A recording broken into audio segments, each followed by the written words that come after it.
परम पूज्य बाबा साहेब अम्बेडकर, परम पूज्य महात्मा ज्योतिबा फुले, पूज्य साहू जी महाराज भूमि, पूज्य गुरु रविदास जी, पूज्य गुरु कबीर साहब, पूज्य कांसी राम जी को नमन करता हुआ आज महापंचायत में हमारे बीच में यहाँ से 5-6 बार सांसद रहे आदरणीय अशोक गहलोत जी,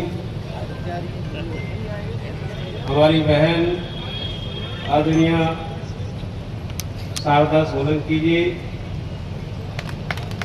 हमारे पूज्य भंते जी, प्रशासन से रिटायर हुए एडिशनल कलेक्टर साहब, और मैं सभी को सम्मानित मंच कह दूं चल जाएगा काम, सभी को सम्मानित मंच और सभी पंचायत में आदरणीय पंचों और भाइयों बहनों, और सबसे इस काम को करने के लिए हमारे 15-20 जो नौजवान हैं उन्होंने ये बीड़ा उठाया है, ये सराहनीय बीड़ा है। मैं समझता हूँ कि ये काम भी बहुत जरूरी है, और यही नहीं आपके बीच में सारी चर्चाएं हो चुकी हैं, और आज भी सहारक है, शादियां काफी है, बारातें जानी है, तो ज्यादा समय में नहीं लेना चाहूंगा। खास बात आपके बीच में करना चाहता हूं। संजय जो हमारे बीच में आज नहीं है, इसका मलाल हम सभी को है। कुछ बहुत ज्यादा लोग आना चाहते, वो नहीं आ पाए, उनको भी मलाल है। इतना ज्यादा दुख है। संजय वो लड़का है, अभी ज्यादा उम्र भी नहीं, उतनी उम्र जी नहीं पाया, और बीच में ही एक बेवजह किसी के भी घर में खुशियां होती हैं तो डीजे बजाता ही है, और डीजे बजाने के ऊपर गोली मार दी। बाबा साहेब अम्बेडकर का हम डीजे बजा करके गाने बजाने क्यों करते हैं? कारण क्या है? क्योंकि बाबा साहेब अम्बेडकर इस धरती पर जन्म नहीं होता, हम एक भी जीवित नहीं होता यहाँ पर। ये जो कुछ भी है वो बाबा साहेब अम्बेडकर का है। बाबा साहेब अम्बेडकर के अलावा कुछ नहीं है, शून्य। और मैं आपसे कहना चाहता हूं, इस तरह की जो समस्या है, जो समस्या बाबा साहेब अम्बेडकर का जो जीवन था, उस जीवन में भी ये समस्याएं थी, और उनके साथ तो कैसी कैसी समस्या थी कि जिन समस्याओं को हम लोग समझते हैं, दुनिया का सबसे ब्रिलियंट मानव, सबसे बुद्धिमान महापुरुष बाबा साहेब अम्बेडकर, और बाबा साहेब अम्बेडकर जैसा व्यक्ति जो अंग्रेज आज भी, भारत के लोग तो हम नहीं कह सकते हैं, उन्होंने जयंती हृदय से मनाई है न मनाई, यहाँ 2-3 समाजों को छोड़ दिया जाए, कोई जयंती नहीं मनाता। दुनिया के 200 देशों में बाबा साहेब अम्बेडकर की जयंती कैसे मनाई जाए, उनने बता दिया कि ऐसा महापुरुष अगर हमारे देश में होता तो हम सूरज को भी नंबर 2 पे रख देते, बाबा साहब को नंबर 1 पे रखते। ये कहा बाबा साहेब अम्बेडकर के बारे में। और मैं आपसे कहना चाहूंगा, ऐसा विद्वान जब हमारे देश में एक राजा के यहाँ नौकरी पर जब बाबा साहेब अम्बेडकर आते हैं, तो बाबा साहेब अम्बेडकर को फाइल फेंक करके देते हैं कि फाइल छू न जाए। डॉक्टर अम्बेडकर फाइल देंगे, उस फाइल में छू गई तो छू में से करंट आ जाएगा, छूत का, छुआछूत का करंट आ जाएगा। ऐसा व्यवहार किया बाबा साहेब अम्बेडकर का। और बाबा साहेब अम्बेडकर ने जब ये समस्याएं, हमारा भाई संजय ही अकेला नहीं, हजारों नौजवानों का कत्ल ऐसे किया जाता है, ऐसे ही उस समय कत्ल किया जाता होगा। और बाबा साहेब अम्बेडकर ने ये चर्चा राउंड टेबल कॉन्फ्रेंस लंदन में रखी। जब राउंड टेबल कॉन्फ्रेंस लंदन में ये चर्चा कर रहे थे बाबा साहेब अम्बेडकर, तो कुछ लोग विरोधी वहां भी थे बाबा साहेब के। तो बाबा साहेब अम्बेडकर ने कहा इस तरह का अत्याचार होता है, सामाजिक अत्याचार। तो बाबा साहेब अम्बेडकर की बात को काट करके कुछ लोग बोले साहब सामाजिक अत्याचार है तो इसका सॉल्यूशन समाज में ही है। ये उन्होंने तर्क दिया बाबा साहब का विरोध करते हुए कि समाज की अगर समस्या है तो समस्या का समाधान भी समाज में ही है। ये बाबा साहब का विरोध करते हुए कहा दूसरे लोगों ने, विरोधियों ने। लेकिन बाबा साहब ने क्या कहा, नहीं, समस्या सामाजिक हो सकती है लेकिन उसका समाधान समाज में नहीं, उसका समाधान राजनीति में है। ये मैं लिख करके लाया। मुझे बताओ, जब बेटा हमारा मारा गया तो हम FIR दर्ज कराने के लिए समाज में गए कि थाने में गए? तो बाबा साहेब अम्बेडकर ने कहा सामाजिक समस्या जरूर है लेकिन उसका समाधान राजनीति में है, इसलिए राजनीति को कभी भूलना नहीं। बाबा साहेब अम्बेडकर कहते हैं और यही नहीं, मैं आपसे कहना चाहता हूं, जब बाबा साहेब क्या बोले कि हम लोगों की हैसियत क्या है, कुछ आगे सामने वाले भी बोले कि इनकी हैसियत क्या है, इनको तो समाज में ही निपटना चाहिए, समाज में ही पंचायत हो जाए। तो संजय बेटा मारा गया, मुझे बताओ सामाजिक पंचायतें होती तो क्या हो जाता मालूम है? जिस लड़के ने मारा है वो कान पकड़ के तो चांटी मार दो, उसमें यही होता कि नहीं होता? होता कि नहीं? लेकिन मैं आपसे कहना चाहता हूं, अगर इसका समाधान राजनीति में है, ऐसे केस में इस तरह के मुकदमे अगर है और हमारा भाई कहीं एक बार दम से लड़ जाए, हमारा भाई कभी राजीनामा ना करे, तो आगे आने वाले 100 वर्ष तक भी वो सोचेगा। इसलिए मैं आपसे कहना चाहूंगा कि एक बड़ी चीज है।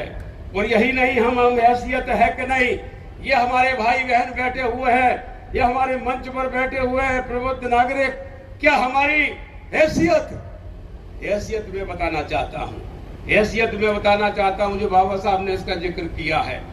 हैसियत क्या है हमारी कि यहाँ का प्रधानमंत्री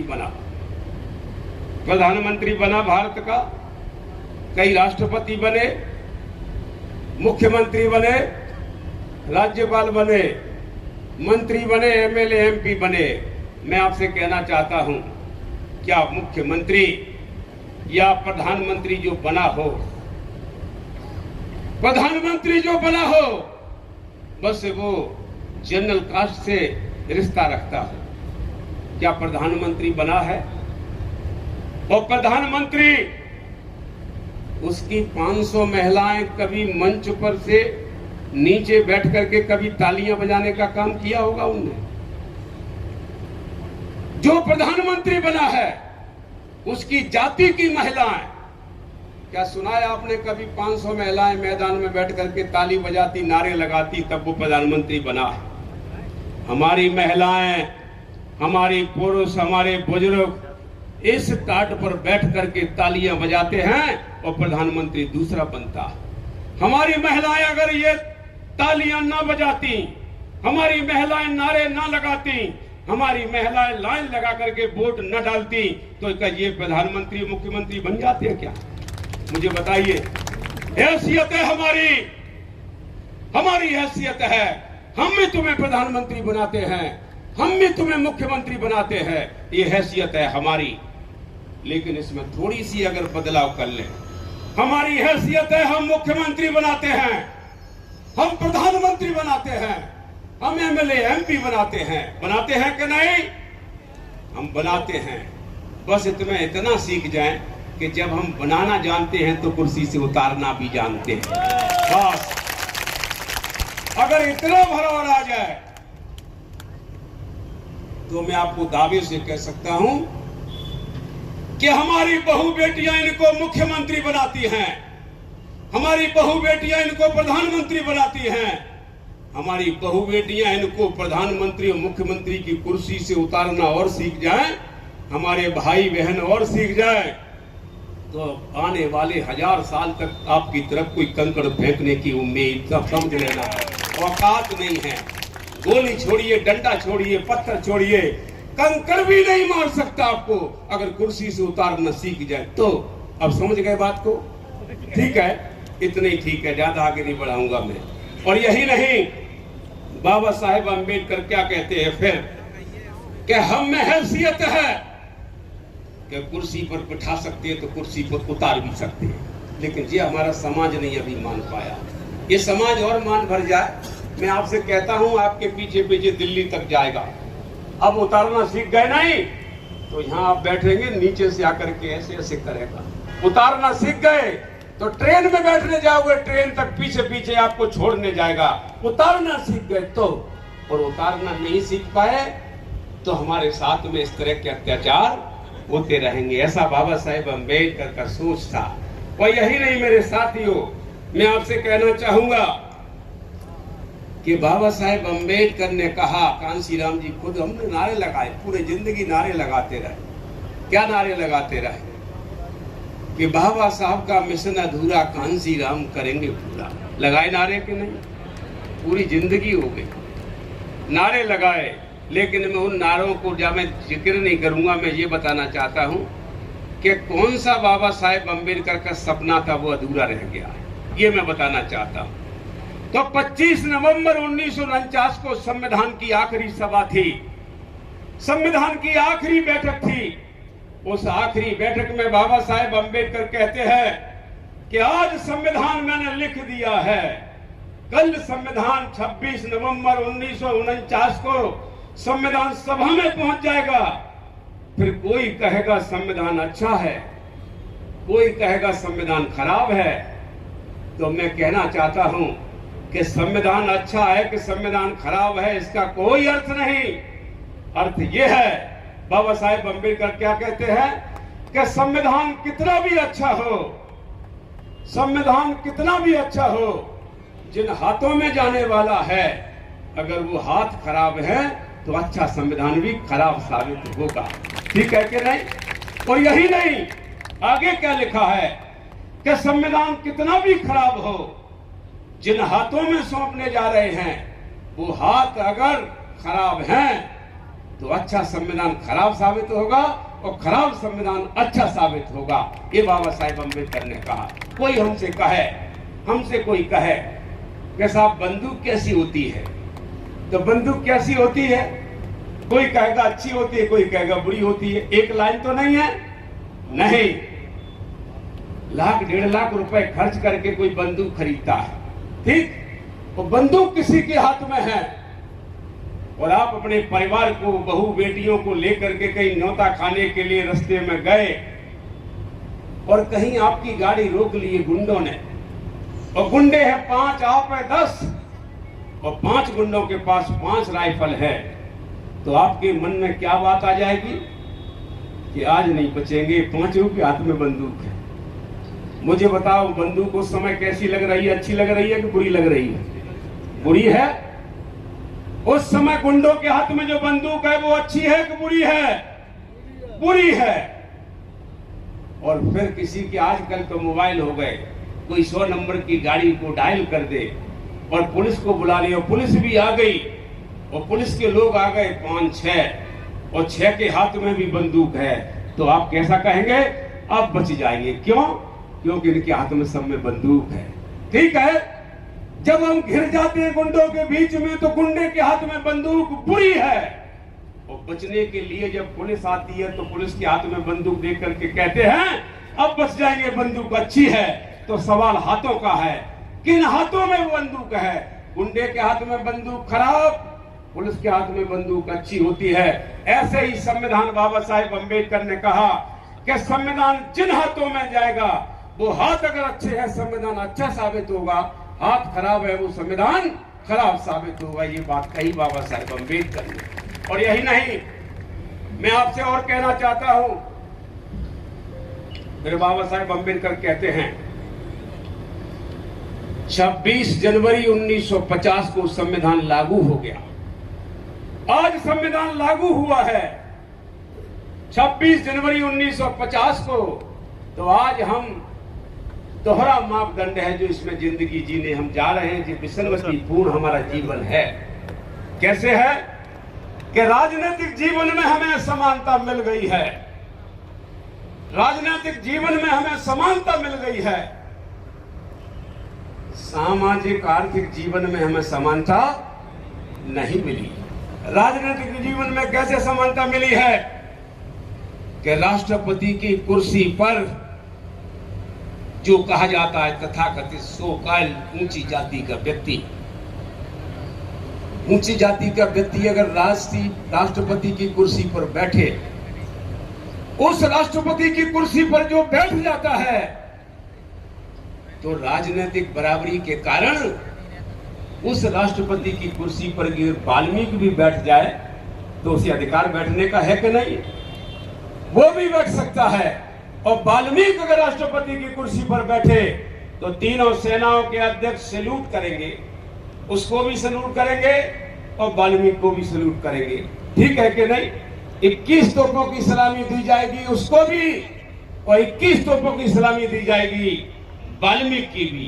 तो बाबा साहब क्या कहते हैं?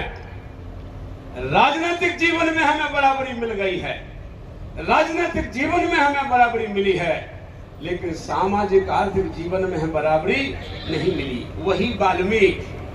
वही वाल्मीकि अगर कुर्सी पर रहे तो तीनों सेनाओं के अध्यक्ष सैल्यूट करेंगे, वही वाल्मीकि को 21 तोपों की सलामी दी जाएगी, वही वाल्मीकि कुर्सी से उठ करके नीचे आ जाए, अपने घर में चला जाए, और घर का आदमी कोई अगर कहे कि ये तो राष्ट्रपति जी के घर का व्यक्ति है, कितना सम्मान होगा। वही व्यक्ति, वाल्मीकि समाज का व्यक्ति, किसी गांव में टूटी चारपाई पर किसी के दरवाजे पर पड़ी है, उस पर अगर बैठ जाए, वाल्मीकि किसी गांव में टूटी चारपाई पर अगर बैठ जाए वाल्मीकि, तो 21 तोपों की सलामी दी जाएगी कि 21 गालियां दी जाएंगी। समझे नहीं बात को? लट्ठे भी पड़ जाएंगे, कहीं कहीं तो पिट भी जाएंगे। तो बाबा साहब क्या कहते हैं? ये विसंगति है हमारी कि राजनीतिक जीवन में हमें बराबरी मिल गई है और सामाजिक आर्थिक जीवन में हमें बराबरी नहीं मिली है। वो राष्ट्रपति की कुर्सी पर बैठने वाला जो प्रधानमंत्री की कुर्सी पर बैठ जाए, बताओ वाल्मीकि की बेटी सरपंच की कुर्सी पर बैठ सकती है, एमएलए की कुर्सी पर बैठ सकती है, एमपी की कुर्सी पर बैठ सकती है, मंत्री की कुर्सी पर बैठ सकती है, कोई रोकता है क्या? नहीं। जबकि कीमती बताओ मुझे, दरवाजे के सामने पड़ी टूटी चारपाई कीमती है कि राष्ट्रपति की कुर्सी कीमती है? तो राष्ट्रपति की कुर्सी पर बैठे वाल्मीकि तो सैल्यूट, और 150 रुपए की भी नहीं होगी टूटी चारपाई, मुझे लगता है 50 रुपए की होगी बड़ी मुश्किल में, और उस 50 रुपए की चारपाई पर बैठे वाल्मीकि तो 21 गालियां। हमारे भाई कह रहे हैं कि डंडे भी मार दो, होता है कि नहीं? तो सामाजिक बराबरी अधूरी है। बाबा साहब कहते हैं ये मेरा सपना अधूरा है। वो आर्थिक बराबरी, यह देश में क्या चलता है मालूम है आपको? ये आर्थिक बराबरी क्या है मालूम? कि आर्थिक बराबरी ये रोज सुबह से शाम तक काम करता है, मजदूरी करता है, वो भूखा है, मजदूरी करने वाला भूखा है, और जो सुबह से शाम तक वो लोगों से नमस्ते, नमस्कार, राम राम, जय जोहार, और कहीं फूल माला, कहीं कुछ बैठा रहता है 24 घंटे, और वो करोड़पति अरबपति है। तो जो व्यक्ति सुबह से शाम तक मजदूरी करता है वो भूखा, उसके बच्चे भूखे हैं, और सुबह से शाम तक बैठा रहता है वो अमीर है। बाबा साहब ने कहा नहीं, ये संविधान मैंने लिख दिया है, और इस संविधान को सिर्फ यही नहीं है कि आप इंतजार करते रहे, जिन हाथों में दे दिया है वो हाथ खराब है, नहीं, आप अपना हाथ बढ़ाइए। मैं ऐसी बंदूक देके चला हूं कि अंधा भी अपने कंधे पर रख के चलाएगा तो दुश्मन के सीने में छेद करेगी। वो है वोट की बंदूक, वोट रूपी बंदूक। मुझे बताओ, वोट किसके ज्यादा हैं? हमारे। और वोट ज्यादा वाला हारेगा, वोट ज्यादा वाला पिटेगा, वोट ज्यादा वाला मार खाएगा, वोट ज्यादा वाला गाली खाएगा, वोट ज्यादा वाला रोटी नहीं है, उसे पानी पीने को नहीं है, और जिसके पास कुछ नहीं है वो आनंद मंगल में। तो बाबा साहेब अम्बेडकर कहते हैं, क्या लिखा उन्होंने आगे कि ये संविधान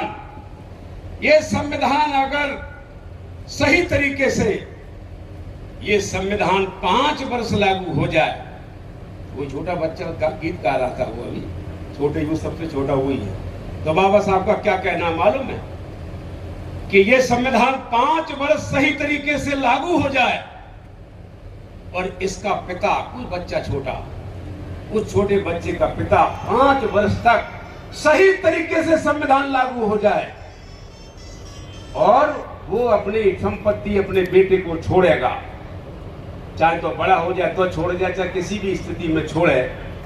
जब छोटे बच्चे के हाथ में कितनी संपत्ति आएगी, जिस दिन संविधान, जिस समय संविधान 5 वर्ष लागू होने की प्रथा हो जाए सही, जैसा बाबा साहेब अम्बेडकर ने कहा, वैसे तो जी 2 साल का 5 साल का बच्चा ये कम से कम 3-4 करोड़ का मालिक बनेगा, जब बाबा साहेब अम्बेडकर की संविधान अगर 5 वर्ष लागू हो जाए। तो बताओ मुझे, बाबा साहब के अनुसार ये संविधान को 5 वर्ष कौन लागू करेगा? जो आपको गोलियां मारते हैं ये लागू करेंगे क्या? क्या जो वहां लागू करेंगे जो आपको गाली देते हैं? क्या ये लागू करेंगे जो आपके तहसील और कोर्ट में जाकर के आपको लूटते हैं? क्या मुझे बताओ, वो चाहते भी नहीं है कि इस बिरादरी के लोग जिंदा रहे। तो मैं आपसे कहूंगा कि ये संविधान इस प्रकार का है। और रही बात इसकी कि ये समस्या का समाधान, ये तो आपको पता ही है। एक और दूसरी घटना हुई है इसमें, दिमनी थाने में वो भी घटना हुई है, उसके एक उंगली और एक उसका पैर भी तोड़ दिया है और अभी भी वो घटना काफी वायरल होने वाली है, अभी वायरल हो रही है।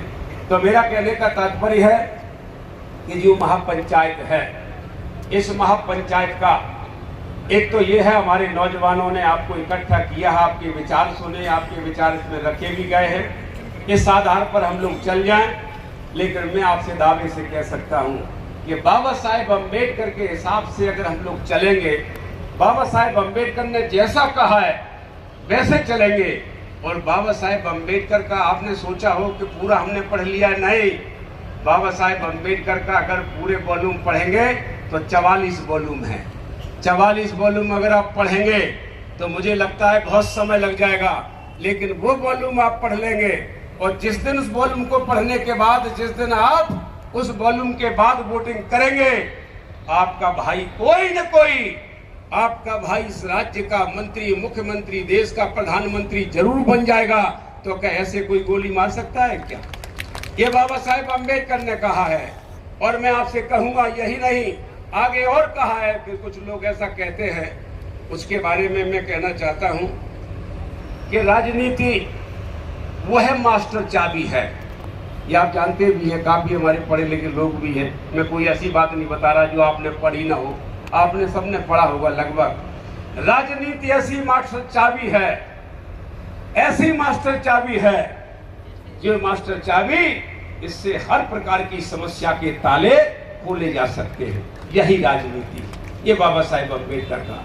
और बाबा साहेब अम्बेडकर का मैं दावे से कहूंगा, अगर हम सुकून से बाबा साहेब अम्बेडकर को अगर हम समझ लें और बाबा साहेब अम्बेडकर के बताए मार्ग पर हम चल जाएं, तो मैं दावे से कह सकता हूं, ये हमारा बेटा संजय, हमारा भाई संजय, ये बच्चा संजय जो बुरी तरह से मार दिया गया है बाबा साहेब अम्बेडकर की जयंती पर, मैं तो ये कहूंगा, दुख तो हम और आपको मिला है, संजय को तो 14 अप्रैल मिला। 14 अप्रैल मालूम है क्या है? 14 अप्रैल बाबा साहेब अम्बेडकर का जन्म हुआ था। और बाबा साहेब अम्बेडकर के जन्म के दिन आज ठीक है, कोई सोचा ना समझे, लेकिन आने वाले समय में उनके माता पिता से भी मैं कहना चाहता हूं और आप सभी भाइयों से कहना चाहता हूं, ये दिन कभी भुलाना मत, ये दिन कभी मत भुलाना। ये 14 अप्रैल ये उनके पिता हैं, ये पिता हैं, कभी भुलाना मत 14 अप्रैल। 14 अप्रैल के दिन आपके बेटे ने ये 14 अप्रैल के दिन कुर्बानी दी है बाबा साहब के अम्बेडकर के लिए। ये कुर्बानी भूला ही नहीं जा सकती। और एक दिन आने के बाद आते समय अगर हम इसी लाइन पर चलते रहे, इस संजय की मैं दावे से कहता हूं इसी धरती पर पूजा होगी इस आने वाले समय में। और यही नहीं, मैं तो कहूंगा आने वाले समय में जो कुछ होगा, ऐसे लोग हमारे कोख में पैदा होंगे, ऐसे बच्चे हमारे समाज के बीच में पैदा होंगे, ये बाबा साहेब अम्बेडकर के किसी तिथि पर कुर्बानी देंगे। ये कुर्बानी कोई छोटी मोटी कुर्बानी नहीं है, ये कुर्बानी बहुत बड़ी कुर्बानी है। और मैं आपसे कहना चाहूंगा, यही नहीं, ये बच्चा है मारा गया, कार्रवाई भी लगभग पूरी हो गई है, शायद उसमें 1-2 लोग बचे हैं, बाकी गिरफ्तार हैं, जेल में हैं, लेकिन वो भी खाना पूर्ति जो भी हो जाएगी, कोई बात नहीं। लेकिन आपसे मैं कहना चाहता हूं कि ये क्षेत्र में सदमे का माहौल नहीं होना चाहिए। मुरैना जिले के अंदर सदमे का माहौल नहीं होना चाहिए कि सदमा लग गया है कि बच्चा मारा गया, हमारा भी मारा गया। नहीं,